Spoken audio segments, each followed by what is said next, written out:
Hello everyone, this is CK Misra and you are watching RR classes. Today we have a very interesting chapter of class 10th chemistry, and that is the first chapter of chemistry.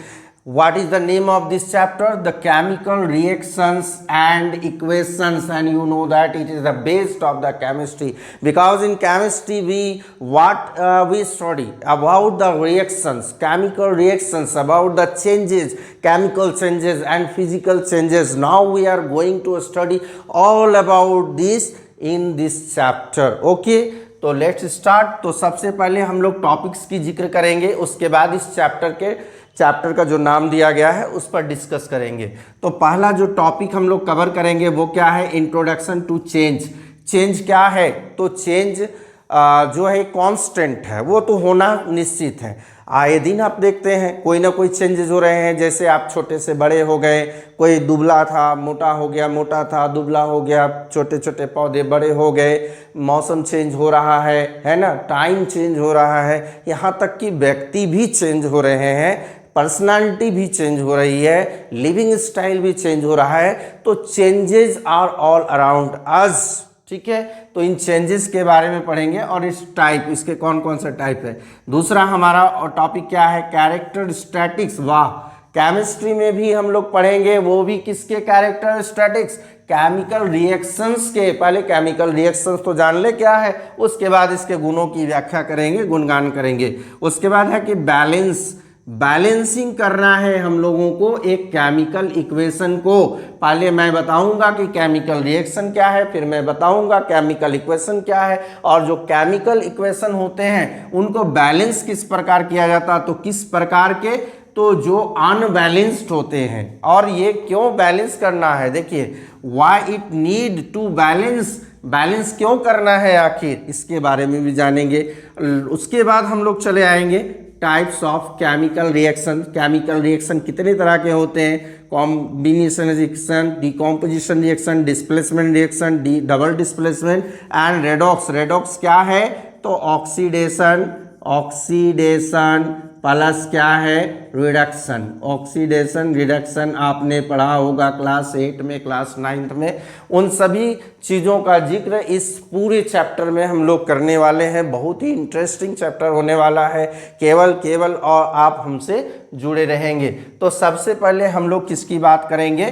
तो change के बारे में। Change कितने तरह के होते हैं, ये किस प्रकार हम लोग जान सकते हैं कि कौन से चेंजेस फिजिकल हैं एंड केमिकल। तो आइए हम लोग नेक्स्ट स्लाइड में इसको देखते हैं। सबसे पहले यह समझने का प्रयास करें कि ये चेंज क्या है। तो चेंज का मतलब क्या होता है? बदलाव। चेंज का मतलब बदलाव या फिर परिवर्तन, बदलाव या परिवर्तन। और ये क्या है? एक कांस्टेंट है, श्योर है कि बदलाव होगी। आए दिन अपने एनवायरनमेंट से आप कई एग्जाम्पल्स ले सकते हैं, उनमें परिवर्तन होना निश्चित होता है। मान लीजिए आप एक छोटे से पौधे को प्लांट करते हैं, कुछ समय के बाद वो जो है न्यूट्रिशन पाके ग्रोथ कर जाता है, बदलाव आया। अगर वो नहीं भी ग्रो करता है, किसी ना किसी रीजन के कारण वो क्या होगा? डेड होगा, तो वो सूख जाएगा, खत्म हो जाएगा, वहाँ भी बदलाव देखने को मिलता है। आज दिन के समय में आसमान साफ था, अचानक 2 घंटे के बाद क्लाउडी हो गया, बदलाव है। ठीक है, सीजन का चेंज होना, डेज का चेंज होना, डे टू नाइट हो जाना, ये सब क्या है? ये सब बदलाव ही तो है। बदलाव का मतलब क्या हुआ? यहां देखेंगे, a process in which the final state of A substance. किसी भी सबस्टांस का फाइनल स्टेट वो डिफरेंट हो जाता है उसके इनिशियल या ओरिजिनल स्टेट से। ठीक है, जैसे मान लीजिए कि मैंने एक बीज लगा दिया मिट्टी में। ठीक है, अब ये क्या हुआ? इसी बीज से धीरे धीरे एक प्लांट ग्रो हो रहा है, इसी बीज से। और ये ऐसे करते करते जो है फाइनल स्टेट में एक हमारा क्या हो गया? फाइनल प्लांट तैयार हो गया। ठीक है, इसमें जो है लीव्स आना शुरू हो गया, लीव्स आ गए, बाद में फ्रूट्स आ गए। ठीक है, ये प्लांट तैयार हो। तो इसका जो इनिशियल स्टेट है ये है, इनिशियल माने पहले का क्या था स्टेट, इनिशियल। ये क्या हुआ, फाइनल स्टेट, ठीक है, फाइनल स्टेट। तो इनिशियल स्टेट देखिए किस तरह है और फाइनल स्टेट में देखिए किस प्रकार दिख रहा है। एक बीज था, अब बाद में एक पेड़ बन गया, ठीक है। तो ये क्या हुआ, चेंज हुआ ना, परिवर्तन हुआ ना। इसी को कहा है मैंने द प्रोसेस, एक वैसा प्रोसेस जिसमें कि किसी भी सबस्टांस का, चाहे वो लिविंग हो नॉन लिविंग हो, उस सबस्टांस का जो फाइनल स्टेट होगा वो इनिशियल या ओरिजिनल स्टेट से बिल्कुल डिफरेंट होगा, ठीक है। अब मैं ये नहीं कह रहा हूं कि ये चेंज केमिकली होंगे या फिजिकली होंगे, वो तो टाइप्स में आएगा। केमिकल भी हो सकते हैं, फिजिकल भी हो सकते हैं, बोथ भी हो सकते हैं, दोनों ही हो सकते हैं, ठीक है। लेकिन हम लोगों को क्या देखना, चेंज क्या है, परिवर्तन क्या है किसी भी चीज की, चाहे उसकी आकृति हो या उसके आकार हो या उसके केमिकल बिल्टअप हो, केमिकल कॉम्पोजिशन हो, उसमें किसी प्रकार का बदलाव आना, दैट इज चेंज। अब ये चेंज जो है हमारे पास दो तरह के हैं। ये जो चेंज है वो दो कैटेगरी में हम लोग बांट सकते हैं, चेंज, ठीक है। अब ये दो कैटेगरी कौन कौन से हैं हम लोग देखेंगे कि किस प्रकार दो तरह के चेंज होते हैं। फर्स्ट हम लोगों का क्या है, तो फर्स्ट चेंज, चेंज का मतलब क्या मैंने बताया, परिवर्तन।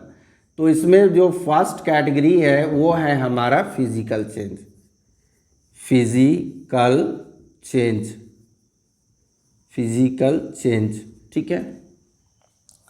दूसरा जो कैटेगरी होगा वो होगा हमारा केमिकल चेंज, केमिकल चेंज।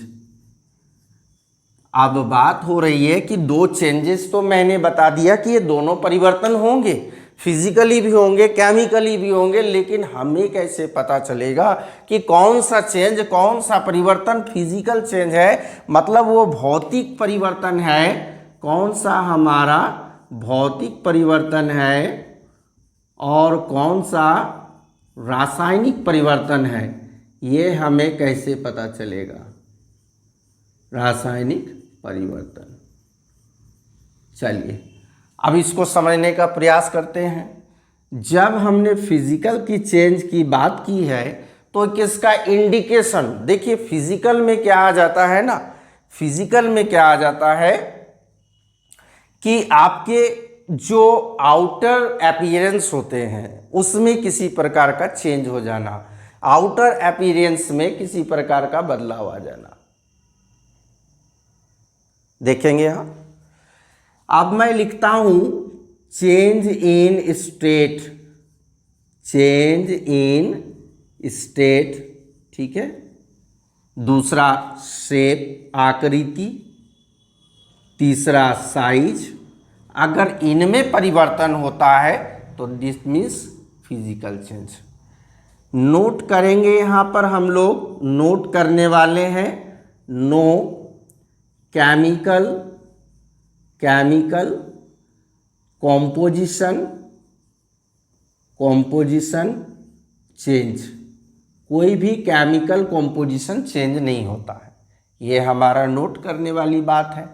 अगर केमिकल कॉम्पोजिशन या बिल्टअप, केमिकल कॉम्पोजिशन को क्या कहेंगे हम लोग, बिल्टअप, संरचना, बिल्टअप अगर चेंज होता है तो वो केमिकल में चला आएगा। लेकिन अभी हम लोग क्या पढ़ रहे हैं, फिजिकल में। कुछ एग्जाम्पल्स को अगर देख लेते हैं इसके, तो एग्जाम्पल्स में क्या आते हैं, एग्जाम्पल्स में आएंगे आपके टीयरिंग ऑफ पेपर, टीयरिंग, किसी पेपर को फाड़ दें, टीयरिंग ऑफ पेपर। दूसरा क्या है, melting of ice, melting of ice. तीसरा क्या है, क्रशिंग, क्रशिंग माने चूर चूर कर क्या करना, पीस देना, क्रशिंग ऑफ टीन या बॉक्स, कुछ भी होगा, क्रशिंग ऑफ टीन। चलिए इतनी चीज काफ़ी है हम लोगों को जानने के लिए क्या फिजिकल चेंज हुआ। अभी मैं इसके और भी एक्सप्लेनेशन दूंगा, एक्सप्लेन करूंगा, पहले आप जान लें। दूसरी ओर अगर हम लोग केमिकल चेंज की बारे में बात कर रहे हैं तो फिजिकल चेंज में change in state, shape and size का सर केमिकल चेंज में भी होगा, हो भी सकता है, बट इसमें मेनली क्या होता है, केमिकल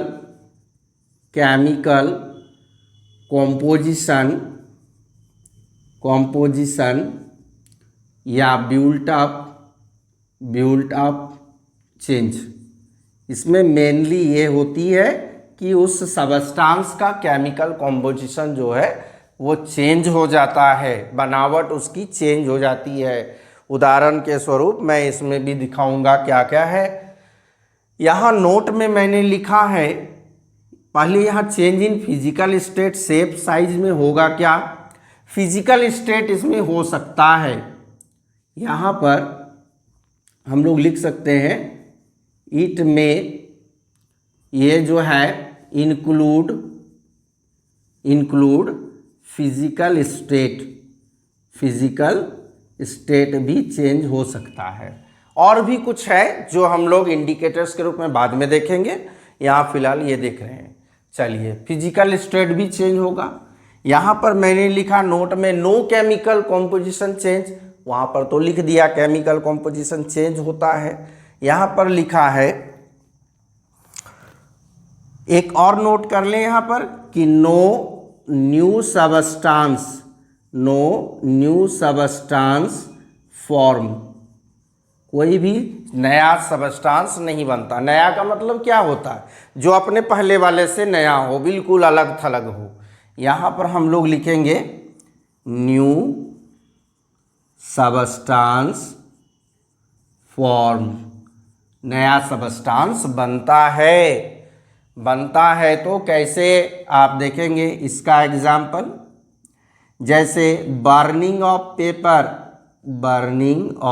पेपर, सब मैं आप लोगों को एक्सप्लेन करूंगा।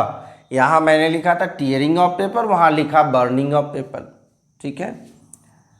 अब बर्निंग ऑफ पेपर हो गया, बर्निंग ऑफ कंबस्टिबल सबस्टांस, जो चीज़ें जलती है वो सारे क्या हो गए।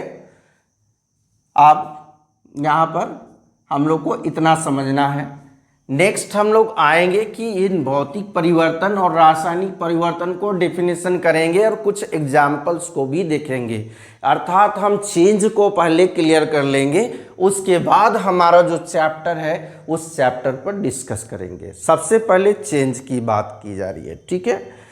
तो यहाँ पर हम लोग ये तो समझ में आ गया कि फिजिकल चेंज क्या है। फिजिकल चेंज वो चेंजेस हैं जिसमें कि किसी वस्तु की स्टेट बदलती है, फिजिकल स्टेट भौतिक अवस्था बदलती है, उसकी शेप आकृति बदलती है। आकृति का मतलब वो गोलाकार है, सर्कुलर है, स्फेरिकल है, तो उसकी आकृति कोई और हो जाएगी।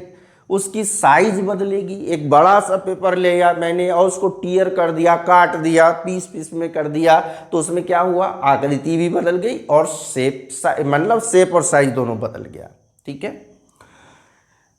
अब मेल्टिंग ऑफ आइस, तो मेल्टिंग ऑफ आइस क्या है, फिजिकल स्टेट में बदलाव। अगर बर्फ पिघल रहा है तो क्या बनेगा, लिक्विड बनेगा, पानी बनेगा, तो उसकी स्टेट बदल रही है। लिक्विड को यदि पानी को गर्म कर देंगे तो वेपर बनेगा, गैसियस फॉर्म में आ जाएगा, तो स्टेट बदल रही है। ये सारे देखकर हम लोग कह सकते हैं कि दैट इज़ फिजिकल चेंज। अब हमारा देखिए, सब्जी ले लीजिए, गाजर ले लिया मैंने, मूली ले लिया। अब वो ओरिजिनल फॉर्म में जिस तरह है, जब उन्हें काटा जाए, जब उन्हें पीस सैलड, आप लोग खाते हैं, सैलड बनाते हैं तो पीस काटते हैं। टमाटर हो गया, गाजर हो गया, मूली हो गया, मिर्च हो गया, नींबू हो गया, आपने काट दिया। क्या उसकी केमिकल कॉम्पोजिशन में, केमिकल बिल्टअप में कोई चेंजेस आई? क्या न्यू सबस्टांस बना? गाजर को पीस करने के बाद भी छोटे से टुकड़े को उठाकर आप क्या कहेंगे, that is the piece of गाजर, यही बोलेंगे ना, वो गाजर का ही टुकड़ा है। ऐसा नहीं कि वो गाजर को मैंने काटा तो वो क्या हो गया, वो मूली का टुकड़ा बन गया, मूली को काटा गाजर का टुकड़ा हो गया, ऐसा तो नहीं होगा। एप्पल को काटा ऑरेंज का टुकड़ा हो गया, ऐसा तो बदलाव नहीं होगा, वहाँ तो कोई चेंज नहीं हुआ, ठीक है। अगर मैंने सिल्वर को पिघला दिया तो वो क्या हो गया, फिजिकल स्टेट में बदलाव, वहाँ पर फिजिकल चेंज हुआ। अब उस सिल्वर से अंगूठी जो बना दिया, क्या वो डायमंड का बन गया? नया सबस्टांस तो नहीं है, तो वो क्या है, अब जैसे बच्चे लोग क्या करते हैं ना, कागज़ लेते हैं, बरसात के समय में आप देखेंगे कागज़ को लेकर क्या बनाते हैं, बोट बना देते हैं, पानी में तैराते। तो वो बोट किस चीज़ का बना है, कागज़ का। बोट जो है उसकी मटेरियल, उसकी बिल्टअप कागज़ है, और पहले भी वो कागज़ था, तो नो न्यू सबस्टांस फॉर्म, कोई नया सबस्टांस नहीं बना। लेकिन अगर हम लोगों को कहा जाए hydrogen plus oxygen, and you know better that क्या होता है, हाइड्रोजन ऑक्सीजन से रिएक्शन करता है तो वाटर बनता है। हाइड्रोजन एक गैस है, ऑक्सीजन एक गैस है, दोनों मिलता है तो एक लिक्विड बनता है। वहाँ फिजिकल स्टेट भी चेंज हो गया, वो तो फिजिकल प्रॉपर्टी को दिखा रहा है। साथ में क्या, केमिकल बिल्टअप चेंज हुआ, उनकी अपनी पहचान, उन्होंने अपनी आइडेंटिटी खो दी। लेकिन ये फिजिकल चेंज में जो सबस्टांस होगा वो अपना आइडेंटिटी, अपना पहचान नहीं खोएगा। मिर्ची एक लंबा लीजिए, वो कैसा लगता, तीखा। अगर उसके छोटे छोटे छोटे छोटे टुकड़े में काट कर और फिर से चख कर देखेंगे, टेस्ट कर तो वो तीखा ही होगा, उसने अपनी आइडेंटिटी को नहीं खोया। That is physical change. जो आइडेंटिटी नहीं खोएगा फिजिकल, जो खो देगा वो केमिकल। जिसमें न्यू सबस्टांस नहीं बनेगा वो फिजिकल, जिसमें बनेगा वो केमिकल। जिसमें केमिकल बिल्टअप चेंज नहीं होगा वो फिजिकल, जिसमें केमिकल बिल्टअप चेंज होगा वो केमिकल। ठीक है, समझ में आ गया। जिसमें shape size physical state change होगा वो फिजिकल, और उसमें क्या शेप साइज चेंज होगा, हो भी सकता है, स्टेट तो चेंज होगा, और साथ में केमिकल बिल्टअप। ये हो गए। अब इनके बारे में काफ़ी डिटेल में पढ़ने को जा रहे हैं, तब हम लोग चैप्टर में आएगी। नेक्स्ट स्लाइड में हम लोग देखते हैं इसको। लोग फिजिकल चेंज और केमिकल चेंज को अलग अलग समझेंगे। सबसे पहले जो है, हमने देखा कि चेंजेस दो तरह के थे। एक हमारे हैं फिजिकल चेंज, जिसको हम लोग कहेंगे भौतिक परिवर्तन, भौतिक परिवर्तन। ठीक है, और दूसरा है रासायनिक परिवर्तन, रासायनिक परिवर्तन। ठीक है, आप इतना तो श्योर है। भौतिक का मतलब जो क्या बोलते हैं, आउटर अपीयरेंस होता है, उसके आधार पर आउटर अपीयरेंस में चेंज आएगा। और रासायनिक में क्या आएगा, केमिकल बिल्टअप में, केमिकल स्ट्रक्चर, कॉम्पोजिशन, बिल्टअप। ठीक है, केमिकल कॉम्पोजिशन में चेंज आएगा। जरा सा एक नज़र डालें डिफिनेशन में हम लोग। ये चेंज एक ऐसा परिवर्तन जिसमें कि physical properties of A substance, कौन कौन से, फिजिकल स्टेट में आप लोग पढ़े होंगे, solid, liquid, gas, solid, liquid, gas, इनमें परिवर्तन। शेप का मतलब होता है उसकी आकृति, आकृति कैसी है उसमें परिवर्तन। साइज का मतलब होता है आकार, उसमें किस प्रकार का परिवर्तन आता है। ठीक है, एक ऐसा बदलाव, एक ऐसा चेंज जिसमें किसी सबस्टांस के केवल फिजिकल प्रॉपर्टीज जैसे फिजिकल स्टेट, शेप, साइज में बदलाव आता है, तो दैट इज फिजिकल चेंज। ठीक है, अब दूसरी यहां पर नोट लिखेंगे हम लोग कि no new substance form, no new substance form. अब नया चीज बनने का क्या, हम अब तो कहेंगे कि सर मैंने गाजर काट लिया, मूली काट लिया, टमाटर काट लिया, नींबू काट लिया, मिर्च काट लिया, एक नया सबस्टांस बटा, that is salad. No new substance form, ठीक है, विथ डिफरेंट केमिकल बिल्टअप। अब समझ में आया, बिल्टअप। क्या आपने बर्फ को पिघला दिया, सोना बन गया? नहीं, वो बर्फ को पिघलने से तो पानी बना। यदि मैं एक बर्फ को लेता हूँ, एक आइस को लेता हूँ, उसका जो केमिकल फॉर्मूला होता है वो होता है H2O। ठीक है, अब इसको हीट करने के बाद ये वाटर बन गया, वाटर, तो वाटर का भी क्या होता है फॉर्मूला, H2O। अगेन हमने इसको हीट किया, तो हीट करने के बाद ये वेपर बन गया, वेपर, इसका भी फॉर्मूला होता है H2O।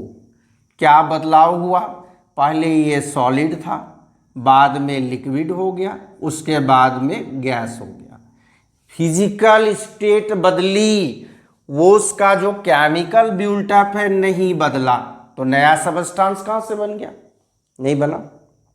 ठीक, अब दूसरी चीज इसमें हम लोग क्या देखेंगे कि नॉन, इसमें जो सबस्टांस जब नहीं बना तो पहले वाला ही सबस्टांस है, केवल उसकी रूप बदल गई, उसकी आकृति बदल गई, उसकी अवस्था बदल गई। तो मतलब क्या है, द सबस्टांस does not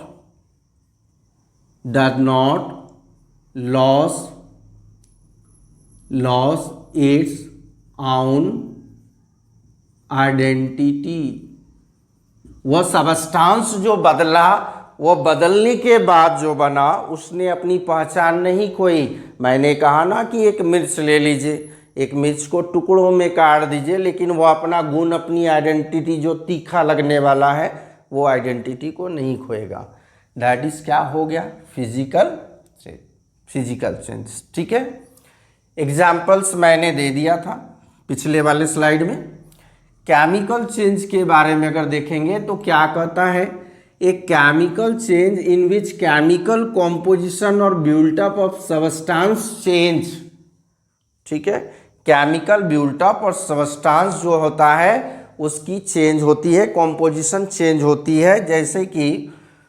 जैसे कि इसमें हम लोग लिख सकते हैं, ए न्यू सबस्टांस फॉर्म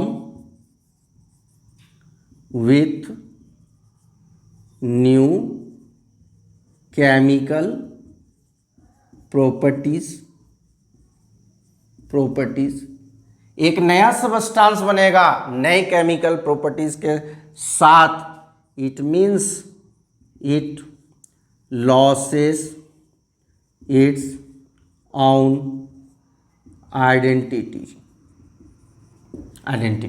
ठीक है, एग्जाम्पल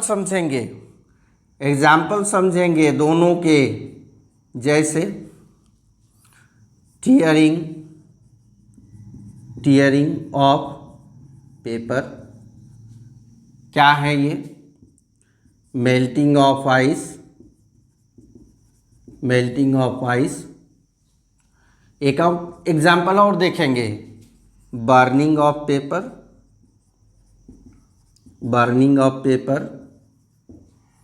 ठीक है, burning of any combustible substance. यहां पर हम लोग देखेंगे इसको एग्जाम्पल्स के थ्रू कि एग्जाम्पल्स में क्या है। आप देखिए, ये पेपर है हमारे पास, ये पेपर आप देख रहे हैं, इनको क्या करते हैं हम लोग, टीयर कर देते हैं, फाड़ देते हैं इनको। तो आप देखेंगे किस प्रकार इसकी आकृति में बदलाव आ रही है, इसके आकार और आकृति बदल गई। ठीक है, अब पुनः से हम क्या करते हैं, इसको फिर से फाड़ देते हैं। ये पेपर है, ये भी पेपर है, दोनों ही पेपर है। ठीक है, आइडेंटिटी मतलब ये टीयर होने के बाद भी अपनी पहचान को नहीं खोता है। इस पेपर से आप जहाज बना लीजिए, बोट बना लीजिए, कोई भी खेलने वाली सामग्री बना लीजिए, पेपर ही होगा।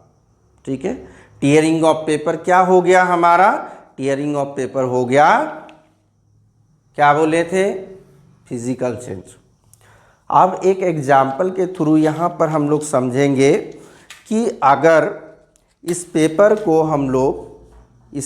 को हम लोग बर्न कर देते हैं, इस पेपर को मैंने बर्न कर दिया तो क्या हुआ, देखिए नया सबस्टांस में CO2 बन रहा है, इससे धुआं जो निकल रहा है CO2 बन रहा है, लौ भी दिख रही है। और ये जो है जलने के बाद क्या बन रहा है, तो जलने के बाद ये राख बन रहा है, न्यू सबस्टांस बन रहा है। ठीक है, तो ये आपके क्या हो गए, ये आपके केमिकल चेंज हो गए। ठीक है, दोनों ही आपने समझ लिया। तो पेपर का जलना केमिकल चेंज, पेपर का फटना फिजिकल चेंज। फिजिकल चेंज में क्या आता है, स्टेट, फिजिकल स्टेट बदलती है, शेप बदलती है, साइज बदल जाती है। केमिकल चेंज में क्या हुआ, केमिकल बिल्टअप बदलता है। एक एग्जाम्पल यहाँ बेटर हम लोग समझ सकते हैं केमिकल चेंज का, देखिएगा केमिकल चेंज के क्या है। जैसे मैंने लिया हाइड्रोजन H2, क्या है, हाइड्रोजन गैस है, ठीक है। हाइड्रोजन क्या है यहाँ पर समझेंगे, हाइड्रोजन गैस है, गैस। साथ में मैंने लिया ऑक्सीजन गैस को। हाइड्रोजन गैस ये हाईली कॉम्बस्टिबल होता है, हाइड्रोजन गैस हाईली कॉम्बस्टिबल होता है। ये आपका पता है किस में यूज़ होता है, रॉकेट वगैरह में। कॉम्बस्टिबल सबस्टांस है, मतलब जलने वाला। ऑक्सीजन जो है सपोर्ट करता है, ऑक्सीजन सपोर्ट करता है, support in combustion, support in combustion, combustion में सपोर्ट करता है, ठीक है। ये भी आपके गैस के फॉर्म में, ये भी आपके गैस के फॉर्म में, और इन दोनों के कॉम्बिनेशन से, रिएक्शन से बना वाटर जो कि लिक्विड फॉर्म में होगा, ठीक है, वो लिक्विड फॉर्म में होगा। तो आप देख सकते हैं कि H2 क्या है, जलने वाला गैस, O2 जलाने वाला गैस, क्योंकि O2 के प्रेजेंस में ही कोई चीज़ जलती है, ठीक है। H2 जलने वाला, O2 जलाने वाला, लेकिन जो बना वो बुझाने वाला। स्टेट चेंज हुआ कि नहीं, गैस गैस लिक्विड, पहले दो गैस थे और दोनों आपस में रिएक्शन किए, इंट्रैक्ट किया, क्या बना, एक लिक्विड बना। इसकी जो केमिकल, अब जो हाइड्रोजन का गुण था वो जलने का था, ऑक्सीजन को गुण जलाने का था, लेकिन देखिए इसकी अपनी आइडेंटिटी खो गई। पानी जो बना, वाटर जो बना, वो क्या करेगा, वो बुझाएगा। ये आग लगने वाला, लगाने वाला मिलकर बनाया बुझाने वाला, प्रॉपर्टी चेंज हो गई, आइडेंटिटी चेंज हो गई, नया सबस्टांस बना मिलकर, जिसकी केमिकल बिल्टअप बिल्कुल अलग है, क्लियर हो गई। ये है हमारा क्या, केमिकल चेंज। अब देखिए जो प्रोसेस होता है, the process of chemical changes, chemical change होने की जो प्रोसेस होती है उसी को तो कहते हैं chemical reaction. The process of chemical changes क्या होगा, is known as chemical reaction in which a new substance with new chemical properties form. Clear हो गई। अब हम लोग चैप्टर पर आ रहे हैं, और इस चैप्टर पर जब केमिकल रिएक्शंस को देखेंगे तो उसमें बहुत सारी बातें निकल कर आएगी जिनको जानना जरूरी है। तो आइए हम लोग नेक्स्ट स्लाइड में chemical reactions and chemical equations को भी समझ लेते हैं। फिजिकल हमारा चेंज वाला जो है टॉपिक क्लियर हो गया। अब ये चीज़ याद रखेंगे कि केमिकल चेंज में केवल रीअरेंजमेंट हो जाती है, चीज़ों की रीअरेंजमेंट हो जाती है। जैसे मान लीजिए ए और बी, जैसे लिया था ना मैंने हाइड्रोजन ऑक्सीजन, ए और बी कोई सबस्टांस है, ये दोनों मिलकर क्या बनाया, एक न्यू सबस्टांस, एक नया सबस्टांस बना। ए और बी मिलकर क्या बनाया, ए बी एक नया सबस्टांस बना। तो आइए नेक्स्ट स्लाइड में हम लोग केमिकल रिएक्शन को देखते हैं और उसके बारे में बहुत सारी बातें, रोचक चीज़ों को जानते हैं।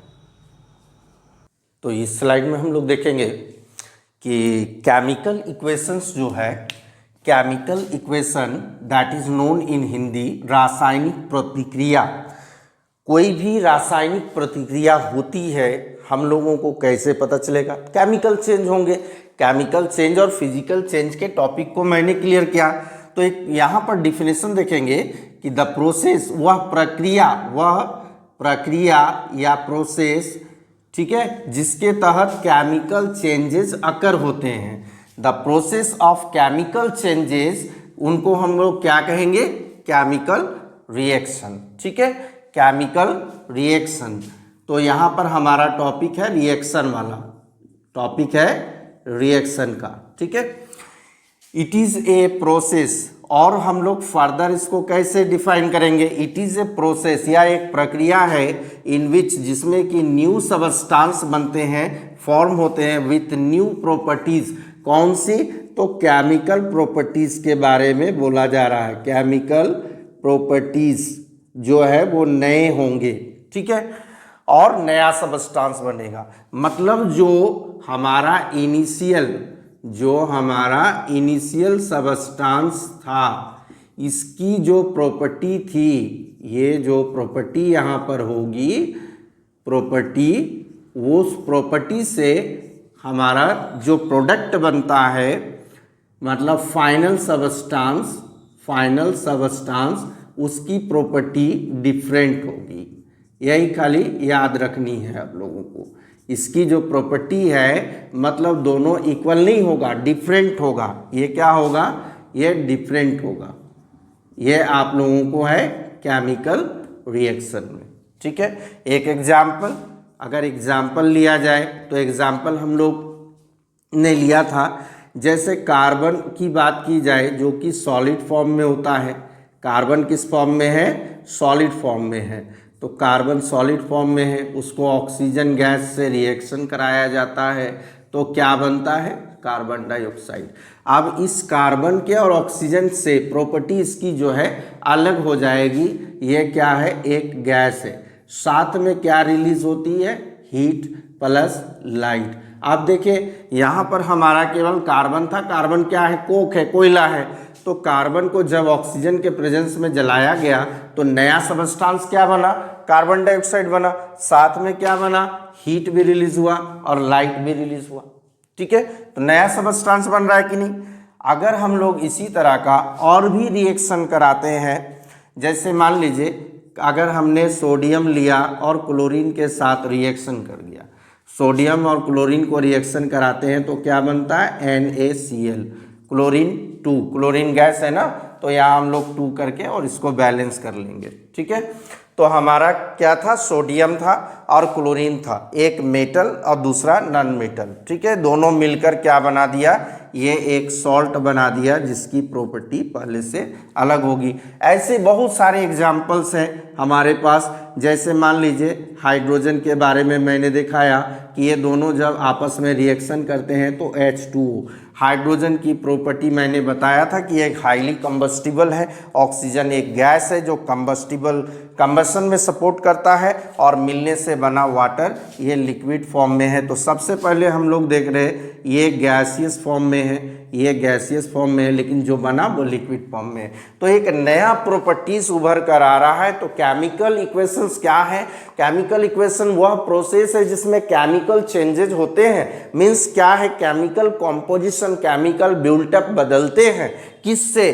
तो पहले वाले इनिशियल्स जो सबस्टांस है जिनके बीच में रिएक्शन हुई, जिनके बीच में, जैसे हाइड्रोजन ऑक्सीजन के बीच में, सोडियम क्लोरीन के बीच में, कार्बन ऑक्सीजन के बीच में जो रिएक्शन हुई, तो इन रिएक्शन के पहले जो सबस्टांस थे उनकी प्रॉपर्टी से बिल्कुल ही मैच नहीं कर रहा है प्रोडक्ट की प्रॉपर्टी को। ठीक है, यहां पर हम लोग, ये तो कंफर्म हो गया। अब चूंकि यहां पर जो लिख रहे हैं इनको कहा जाता है केमिकल इक्वेशन।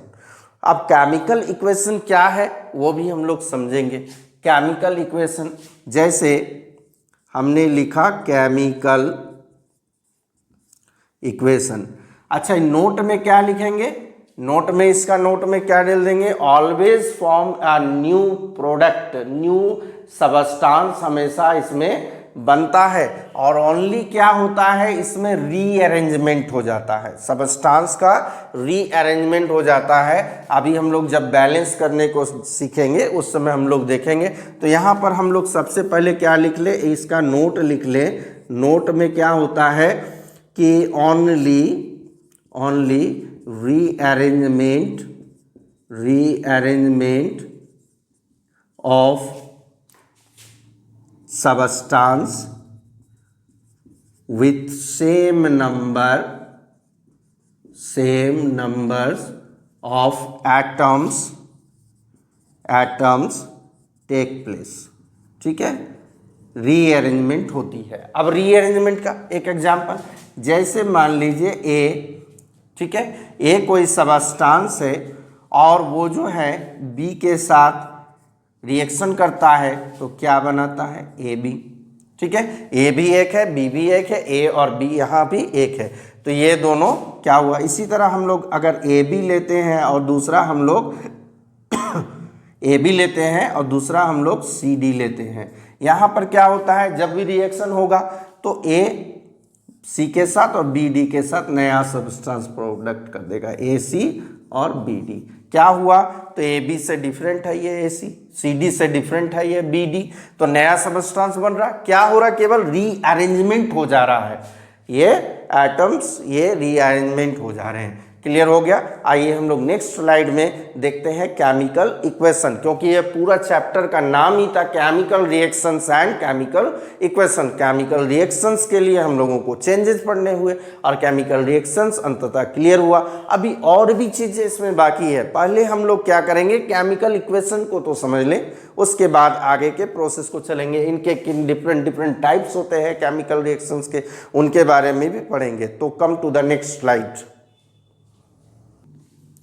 केमिकल रिएक्शन को हमने समझा, अब केमिकल इक्वेशन है। केमिकल इक्वेशन आपने पढ़ा है ना मैथमेटिक्स में, लीनियर इक्वेशन, क्वाड्रेटिक इक्वेशन। तो इक्वेशन के रूप में यहाँ भी हम लोग देखते हैं क्या है ये, तो द रिप्रेजेंटेशन मतलब क्या हो गया, दर्शाना, रिप्रेजेंट करना मतलब दर्शाना, रिप्रेजेंटेशन ऑफ केमिकल रिएक्शन, जो कि हमने रासायनिक प्रतिक्रिया को पढ़ा।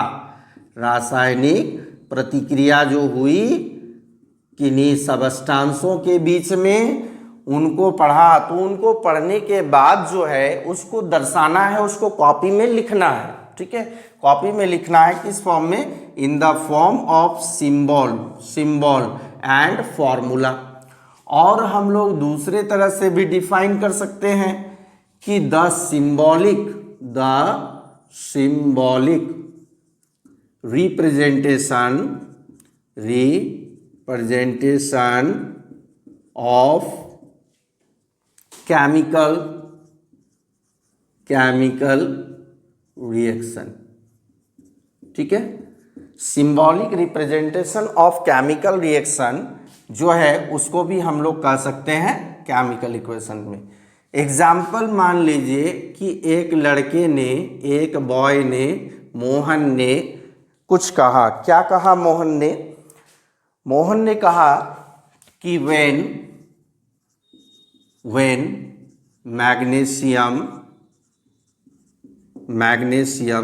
मैग्नीशियम की रिबन जो होती है, अगर हम लोग उसको बर्न करते हैं, मैग्नीशियम रिबन इज बर्न्ड, जलाया जाता है, इन द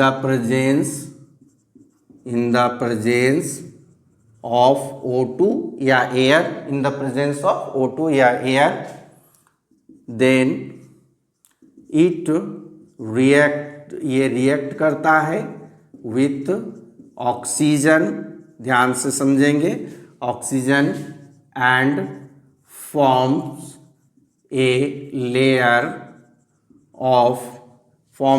या coating layer of magnesium, white powder of magnesium oxide on its surface. Also white dazzling light produce. जरा सा देखेंगे कि इतना बड़ा जो लाइन है, इतना हम लोग कैसे लिखेंगे, कैसे याद रखेंगे। टीचर्स ने, किसी स्टूडेंट्स ने, कोई भी व्यक्ति ने ये कहा कि जब मैग्नीशियम रिबन को जलाया जाता है, मैग्नीशियम रिबन को जलाया जाता है इन द प्रेजेंस ऑफ O2। कहाँ है वो O2? हमारे एटमॉस्फेयर में।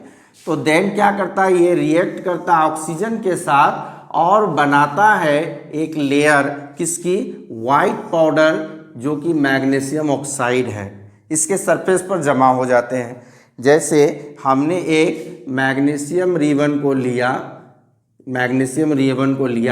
और इसको जलाया। इसको जो है क्या किया हमने, एक बर्नर की मदद से जलाया। ठीक है, जलाने के बाद क्या होता है, इस पर एक लेयर चढ़ जाता है, ये ऑक्सीजन के साथ रिएक्शन करके इसको हम लोग कहते हैं मैग्नीशियम ऑक्साइड। ठीक है, एक लेयर चढ़ गया और जब जलाया तो इसमें से स्पार्क निकला। स्पार्क इसी को कह रहे हैं वाइट डैजलिंग लाइट।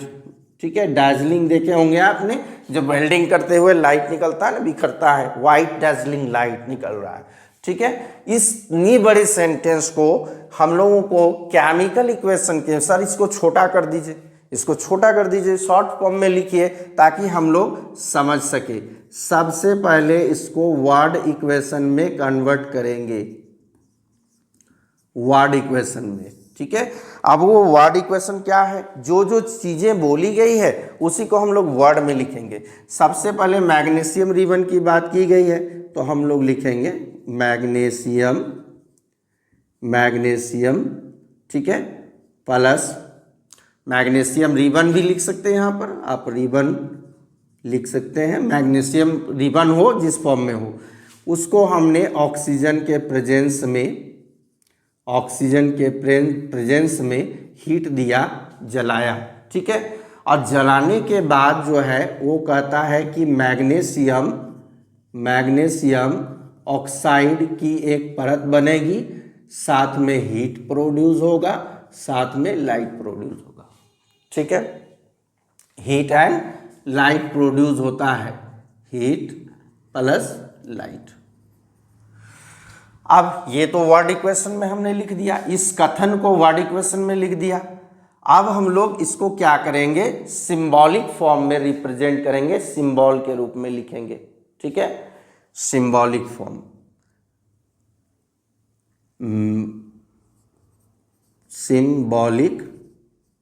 फॉर्म में इसको लेकर आएंगे।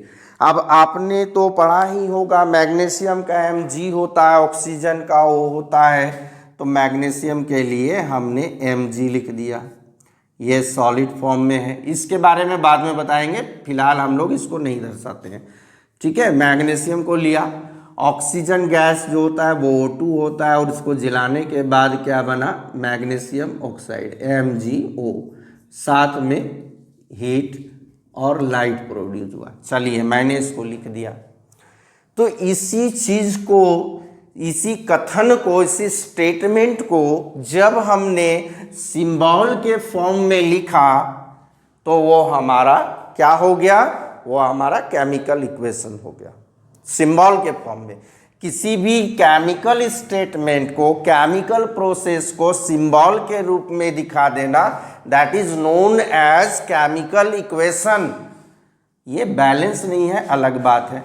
यहाँ ऑक्सीजन के 2, ऑक्सीजन के 1 है ना, तो यहाँ पर भी 2 करेंगे, मैग्नीशियम के 2 होंगे। ठीक है, क्लियर हो गया ये पॉइंट।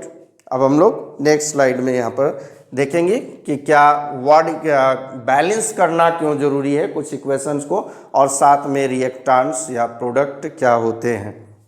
यहीं पर अगर समझ लेते हैं तो बेटर होगा। देखिए यहाँ पर जो 2 सबस्टांस हैं, यहाँ पर जो 2 सबस्टांस हैं जिनके बीच में प्रतिक्रिया हुई, जिनके बीच में रासायनिक प्रतिक्रिया हुई मैग्नीशियम और ऑक्सीजन के बीच में, इनको हम नाम देंगे रिएक्टेंट्स। ठीक है, और इन दोनों के मिलने से, रिएक्टेंट्स के मिलने से, प्रतिक्रिया करने से जो नया सबस्टांस बना, that is called product.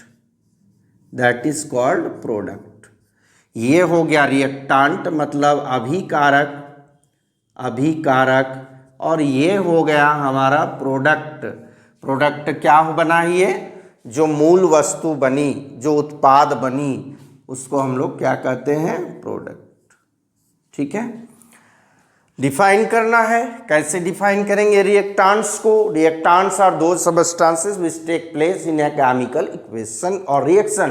Can not chemical equation, this is the process of chemical reaction and it is the symbolic form, it is the symbolic representation that is known as chemical equation. So reactants are those substances which take part in the chemical equation. समझ में आई, chemical equation किन के बीच में हुई? Magnesium और oxygen के बीच में chemical reaction हुई। इस केमिकल रिएक्शन में कौन पार्टिसिपेट किया? तो मैग्नीशियम और ऑक्सीजन किया। जो पार्टिसिपेट करता है वो रिएक्टेंट, और फाइनली जो नया सब्सटेंस बनकर आता है वो प्रोडक्ट। ठीक है, डिफाइन भी हम लोग इसका कर लेंगे, डिफिनेशन भी दे देंगे। तो रिएक्टेंट्स के बारे में समझ में आया, प्रोडक्ट के बारे में हम लोगों को समझ में आया। और दूसरी चीजें क्या है कि रिएक्टेंट हमेशा एरो के लेफ्ट साइड होंगे और प्रोडक्ट राइट साइड में होंगे। ठीक है, कोई भी ये नहीं है रिएक्टेंट की दो ही होंगे, प्रोडक्ट एक ही होगा, ऐसा बात नहीं है।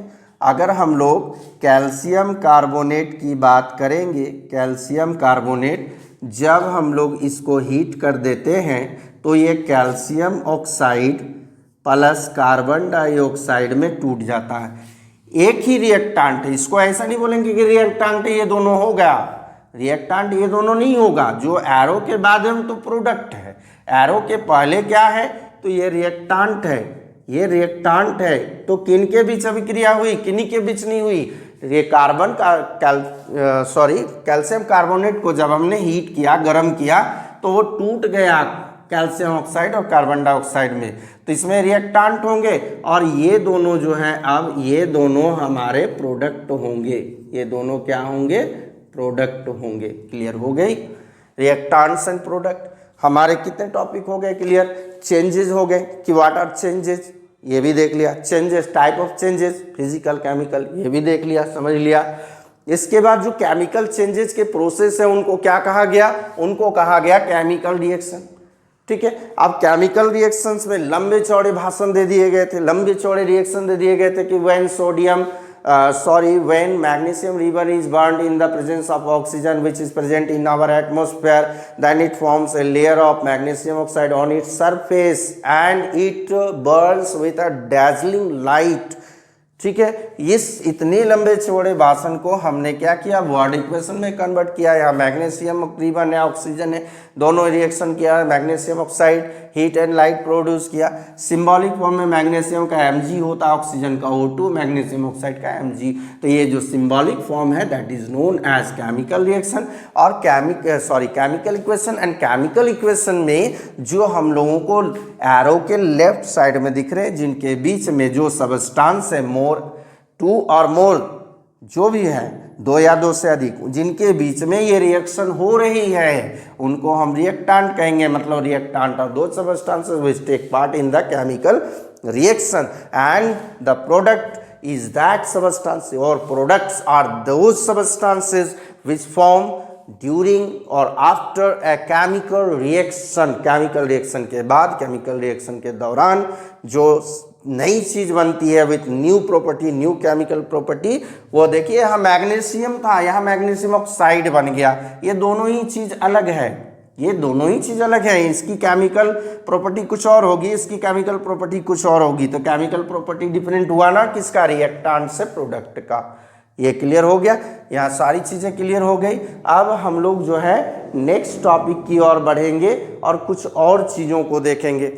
अब मैग्नीशियम की जब बात हो गई तो मैग्नीशियम से जुड़ा एक सवाल आता है कि जब कभी भी मैग्नीशियम रिबन को जलाया जाता है तो जलाने के पहले उसको सैंड पेपर से क्यों साफ किया जाता है? ठीक है, यहीं पर मैं कारण भी बता दूं। जैसा कि मैंने कहा कि जब मैग्नीशियम ऑक्सीजन से रिएक्शन करता है तो मैग्नीशियम ऑक्साइड की एक परत उस रिबन पर बैठ जाती है। ठीक है, ये रिबन है, इस रिबन पर मैग्नीशियम ऑक्साइड पाउडर के फॉर्म में बैठा।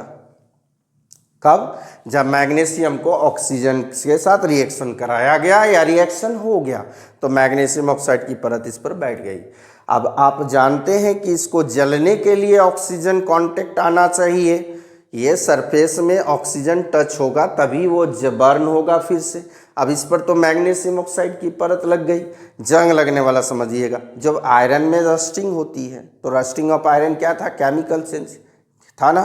तो रस्टिंग ऑफ आयरन जब रस्ट होती है तो रस्ट की लेयर इस पर बैठ जाती है, बैठ गई। तो अब ये रस्ट की लेयर बैठ गई तो उसको साफ कर दीजिएगा, उस रस्ट को साफ कर दीजिएगा। साफ करने के बाद फिर से रस्टिंग हो जाएगा, क्योंकि जैसे ही वो ऑक्सीजन मॉइस्चर के साथ कांटेक्ट में आएगा फिर से रस्टिंग होगा।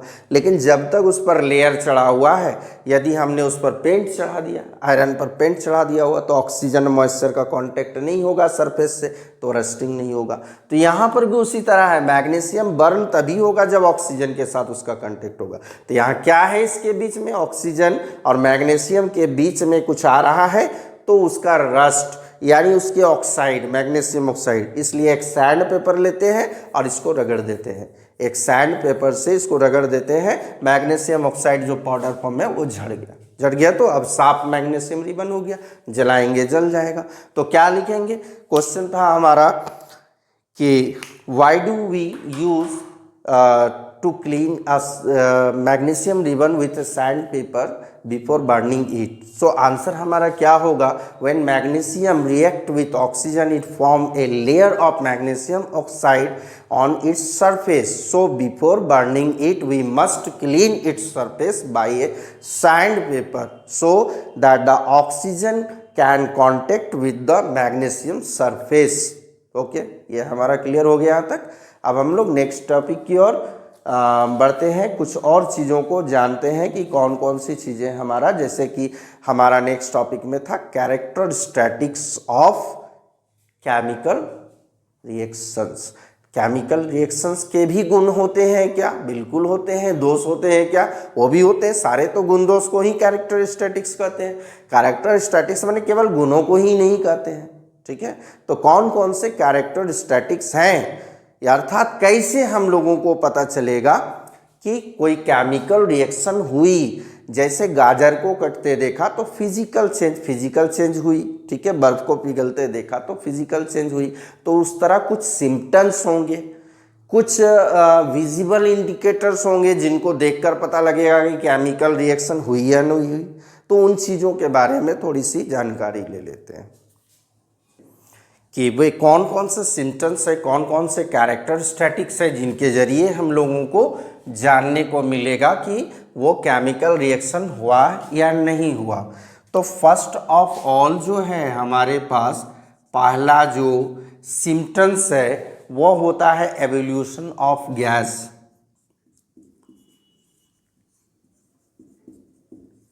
एवोल्यूशन ऑफ गैस, ठीक है।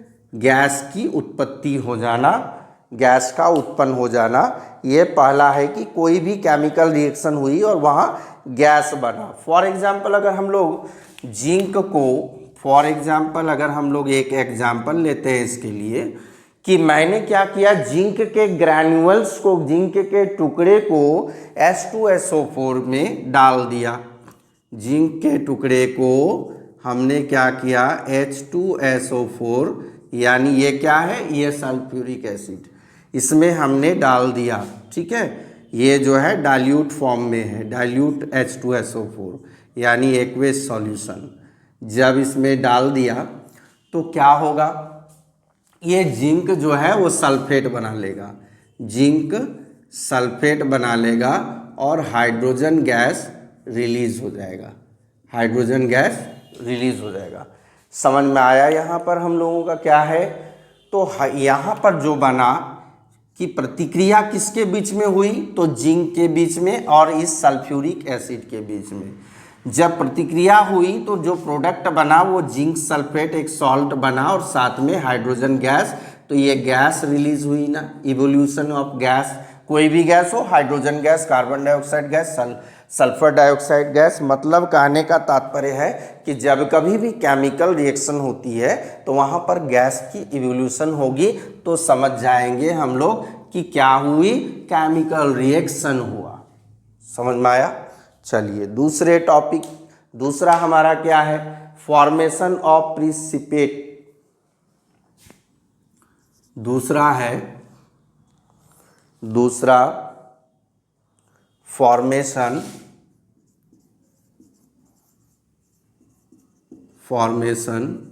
ऑफ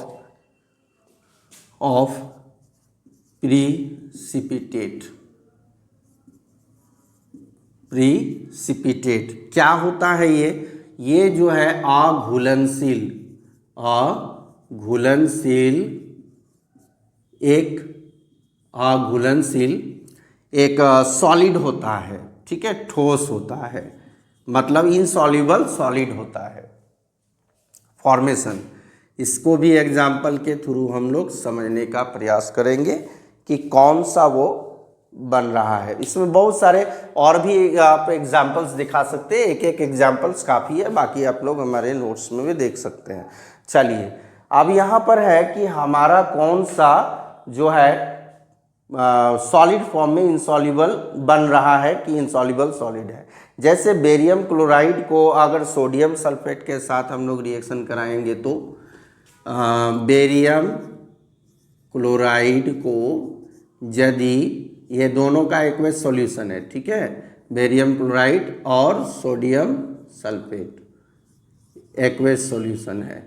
हमने सोडियम किसके साथ, तो बेरियम क्लोराइड को करना है सोडियम सल्फेट के साथ, सोडियम के सल्फेट के साथ। ये दोनों पहले से आप लोगों को पता है रिएक्टेंट्स हैं, दोनों ही जो है एक्वस सॉल्यूशन है, इनका सॉल्यूशन बना हुआ है, दोनों को मिला दिया हमने।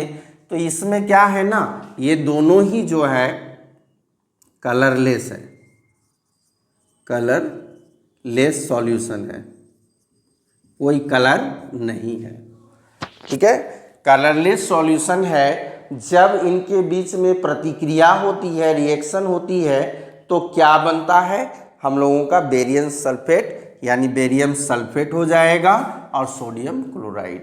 तो यहाँ पर हम लोग लिख देंगे barium sulphate plus sodium chloride NaCl। Balance कर लेंगे, बैलेंस किया हुआ नहीं है, ठीक है, यहाँ हम लोग बैलेंस कर लेंगे, ठीक है, जहाँ जहाँ जो होगा। तो बैलेंस करने में क्या है, सोडियम के 2 है तो यहाँ सोडियम के 2 बैठा दीजिए। क्लोरीन कितने हैं, क्लोरीन क्लोरीन क्लोरीन क्लोरीन 2 है तो वहाँ क्लोरीन के भी 2 हो गए, बेरियम 1 बेरियम 1, ठीक है, क्लियर हो गया। तो ये कलरलेस है। जब यहाँ पर बेरियम सल्फेट सोडियम क्लोराइड, तो ये बनता है वाइट कलर का पीपीटी। इसको हम लोग एरो डाउनवर्ड दिखाएंगे, एरो डाउनवर्ड, पीपीटी को हम लोग डाउनवर्ड एरो से भी दिखाएंगे। क्यों, क्योंकि ये जो है वाइट कौन सा कलर है उससे मतलब नहीं है, ये जो है वो इनसॉल्युबल सॉलिड है।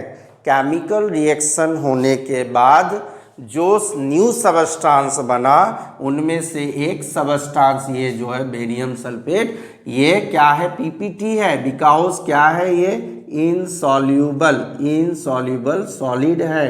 तो क्या हम पानी में यदि रेत को घोल दें, वाटर में यदि हम लोग रेत को घोल देंगे और तो रेत तो घुलेगा नहीं, तो क्या बोलेंगे हम लोग, वो पीपीटी बना, नहीं बना। मैंने कहा कि पीपीटी वो होते हैं, पीपीटी प्रेसिपिटेट वही होते हैं जो केमिकल रिएक्शन के बाद बनेंगे, वहाँ वाटर और सैंड के बीच में कोई केमिकल रिएक्शन नहीं हुई, ठीक है। तो यहाँ पर जो बना, तो ये हमारा दूसरा वाला भी कवर हो गया कि अगर ऐसी कोई चीज़ बनती है जो पानी में घुलेगा नहीं, कब, केमिकल रिएक्शन के बाद, तो हम लोग समझ जाएंगे कि केमिकल रिएक्शन हुई। चलिए 2 हो गया हमारा क्लियर। तीसरी की बात करते हैं, अगर हम लोग कलर की बात करते हैं तो तीसरा है हमारा change in colour, change in colour. आप देख सकते हैं इसी एग्जाम्पल में हमने क्लियर कर दिया चेंज इन कलर को, चेंज इन कलर को हमने क्लियर कर दिया।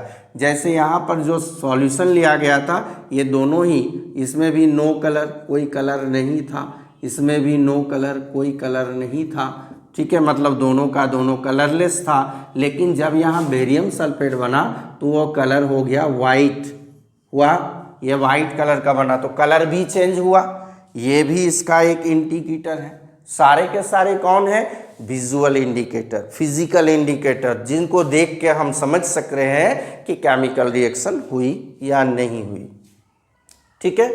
चलिए अब चौथा नंबर क्या है हमारा, कि कौन से और भी मान लीजिए कि हम लोग अगर लिखते हैं change in temperature, fourth number, क्या अभी तक हम लोगों को देखने में मिला है चेंज इन टेम्परेचर, ठीक है। इसको हम लोग इस साइन के द्वारा, ट्रायंगल साइन के द्वारा दिखाते हैं, जिसको कहते हैं डेल्टा। देखेंगे आप, लिखा है आपके पुस्तक में डेल्टा। तो चेंज इन टेम्परेचर, देखिए इसका एग्जाम्पल एक, जैसे मैंने क्या किया, कैल्शियम ऑक्साइड, ये क्या है कैल्शियम ऑक्साइड, लाइम वाटर तो नहीं है ना, स्लेट लाइम, तो इसको हमने क्या किया, ये तो सॉलिड फॉर्म में है, वाटर में घोल दिया जो कि लिक्विड फॉर्म में है। अब घोलने के बाद हमारा बनता है calcium hydro oxide, calcium hydro oxide बनता है, ठीक है। ये दोनों मिलने से, जैसे कैल्शियम ऑक्साइड यानी ये हो गया हमारा लाइम स्टोन जो है, इसको हमने वाटर में डिज़ोल्व किया। और आपने प्रायः देखा होगा जब घर की पुताई होती है तो उस समय हम लोग चूने को लाते हैं, पानी में घोलते हैं, तो घोलने से ही क्या होता है, क्या यहाँ हम लोग हीट देंगे? नहीं, हीट नहीं देंगे, गर्म नहीं करते हैं। यहाँ पर ऑटोमेटिक क्या होती है, हीट प्रोड्यूस होती है। हीट प्रोड्यूस, कुछ केमिकल रिएक्शंस ऐसे हैं जिनको कराने के लिए हीट देनी होती है, और वहीं कुछ केमिकल रिएक्शन ऐसे हैं जो होने के बाद हीट प्रोड्यूस करती है। कुछ केमिकल रिएक्शन ऐसे हैं जिसमें हीट देते हैं तो फिर हीट निकलता है, जैसे कार्बन को ऑक्सीजन में जलाएंगे, हीट देंगे, तो उसमें जब देखेंगे, अब चूल्हा जब जलाया जाता है, कोयले को जलाते हैं, हीट देते हैं तो वो जलता है, उससे क्या होता है, हीट एंड लाइट। तो वहाँ पर क्या होगा, हीट ऑब्जर्व किया गया या हीट एग्जिट किया गया, तो हीट एग्जिट। वहाँ पर कंपेयर करेंगे कि अधिक क्या हुआ, तो जलने के बाद जो कोयला होता है वो अधिक हीट प्रोड्यूस करता है, ठीक है। तो उस हिसाब से उसको एक्सोथर्मिक, एंडोथर्मिक में आगे हम लोग समझेंगे क्या है। फिलहाल हम लोग देख रहे कि जब हमने चूने को पानी में घोला तो यहाँ पर काफ़ी अधिक हीट प्रोड्यूस होता है, पानी खोलने लगता है, खोल रहा है ना पानी, तो क्यों, क्योंकि हीट प्रोड्यूस हुआ। तो चेंज इन टेम्परेचर भी इसका जो है एक विजुअल इंडिकेटर है, जिसको देखकर हम लोग समझ जाएंगे कि वहाँ पर केमिकल रिएक्शन हुई या नहीं हुई, ठीक है। और लास्ट हमारा जो आ जाता है वो है physical state, change in physical state, change in physical state. Physical state का हमने एग्जाम्पल देखा, फिजिकल स्टेट का एग्जाम्पल देखा। देखिए यहाँ पर एक्वेस सॉल्यूशन था, यहाँ पर एक्वेस सॉल्यूशन था, लेकिन जो बन रहा है यहाँ पर ये बेरियम सल्फेट, ये आपका क्या है, ये सॉलिड में क्या हुआ, ये एक्वेस सॉल्यूशन के बीच में रिएक्शन हुई और सॉलिड बना। दूसरा एक एग्जाम्पल हम लोग ले लेते हैं, दूसरा सेकेंड एग्जाम्पल हम लोग यहाँ देखेंगे। चलिए सेकेंड को देखते हैं। सेकेंड को जैसे मान लीजिए हमारे पास हाइड्रोजन है, ये क्या है, तो गैस है, हमने ऑक्सीजन से रिएक्शन कराया, क्या है, गैस है, दोनों के बीच में प्रतिक्रिया हुई, प्रतिक्रिया होने से क्या बना, H2O, क्या है, लिक्विड है, हुआ स्टेट चेंज। ये आपके गैस में थे, ये दोनों गैस में थे, लेकिन जो न्यू सबस्टांस आया वो आपका लिक्विड बन गया। क्लियर हो गया। यानी हमारे पास visual character, static visual character, visual indicator जो है कितने हैं, 5 है। इवोल्यूशन ऑफ गैस, यहाँ पर गैस को दिखाया, गैस इवोल्व हुआ, फॉर्मेशन ऑफ प्रेसिपिटेट, मतलब यहाँ पर जो सॉलिड बना, इनसॉल्यूबल, और यहाँ पर change in colour, change in colour देखा कि हमने वाइट कलर का कलरलेस सॉल्यूशन लिया था और रिएक्शन होने के बाद जो प्रोडक्ट बना वो वाइट कलर का बना। चेंज इन टेम्परेचर के लिए हमने चूने को पानी में घोला तो काफ़ी ज़्यादा हीट रिलीज हुई और वो पानी खोलने लगा, बॉईल होने लगा तो हीट प्रोड्यूस हुआ, तो चेंज इन टेम्परेचर ये भी देखने को। और पांचवा चेंज इन फिजिकल स्टेट कि हमने दो गैसियस चीज़ों को लिया, उनके बीच में रिएक्शन कराया और रिएक्शन करने के बाद जो फाइनली प्रोडक्ट मिला वो लिक्विड फॉर्म में। तो क्लियर हो गए पांचों इंडिकेटर, इन्हीं को देखकर हम कहेंगे कि कोई भी केमिकल रिएक्शन हुई।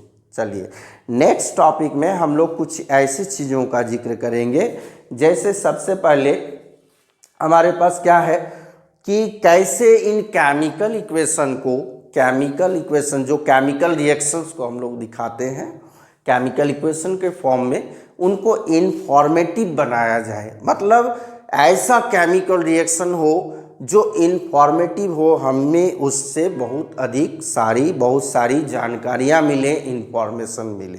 तो वो कौन कौन से तरीके हैं जिनके द्वारा हम इन्हें इनफॉर्मेटिव बना सकते हैं। ठीक है, तो नेक्स्ट स्लाइड में हम लोग इसको देखते हैं।